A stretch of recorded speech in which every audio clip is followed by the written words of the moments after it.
As a business school, what we primarily seek to do is to stimulate conversations and discussions on subject matter that we consider important.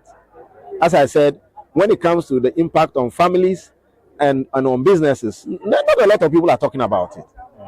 We are always mindful about the fact that government is unable to prosecute its development agenda because it is already constrained and cannot borrow anymore.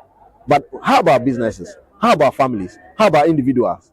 So what we seek to achieve is that following from this, there will be some conversation about how businesses are suffering and how individuals are getting impacted. And most importantly, what it is that must happen. So in the following days, our faculty members are going to be engaging the media in elaborating and providing solutions to businesses on how they can function. And you heard a lot of that today, how individuals can realign their lifestyles to be able to survive within this critical moment so that, people can still survive, and we need that survival because that is what keeps the economy going. Individual expenditure, business expenditure is what keeps the economy going. So if our economy must not crash, we must still have activity. That level of activity is required to keep even governments functioning because that's how government gets tax resources. So that is what we expect, that in the following days, there will be extensive conversations and that will lead to businesses getting to appreciate how they must behave and how individuals must begin to adapt and adjust to face the realities of the times. Okay. Can we ever get out of this situation? Absolutely. I mean, I think that the reason why government did this was that government had hit a particular moment of difficulty. And just like every situation, when you hit difficulties, you want to retreat and rethink how you go about it. So we see government has gone ahead and it's receiving support from the IMF to be able to restructure its debt and to be able to get some funding support to help the economy going. I think at an individual level, Ghanaians are very resilient. And one of the actors talked about the mental stress and torture that people may have gone through as a result of this.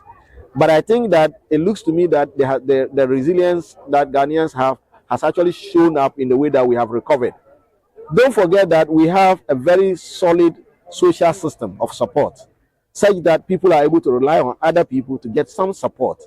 And businesses, and as we heard, fintech and it's helping a lot of businesses and individuals to be able to make adjustments. If people take Momo loan here or there to survive because they are on a mobile platform. That doesn't exist in places where they do not have that. So that is why you saw the integration in the discussion of how fintechs are helping to make families and businesses resilient. And I am very confident that this one too we would overcome. Thank you, sir. Thank you. Of returns for their livelihood got hit.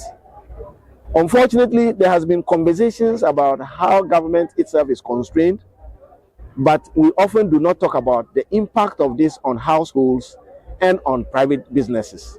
And so we decided to take this aspect of the conversation, which has not received significant discussion, and to look at how the DDEP has affected businesses and individuals and households. So you heard, renowned practitioners talking to the subject matter and a panel discussion of academics who have been engaged in research on the subject matter of DDEP. As we understood, the impact are significant, but there are also ways by which families, individuals, households, and businesses can build their resilience to be able to come out of the challenges that have been occasioned as a result of the DDEP. What would be the benefit to the students? Well, our students are going to be the next level managers. So maybe beginning from next year, you will find them being out there as managers because we are going to send them out there. They need to, one, understand that behavior has consequence and that government behavior has consequence. So if you find yourself in business, in government, you should know what behavior you will take.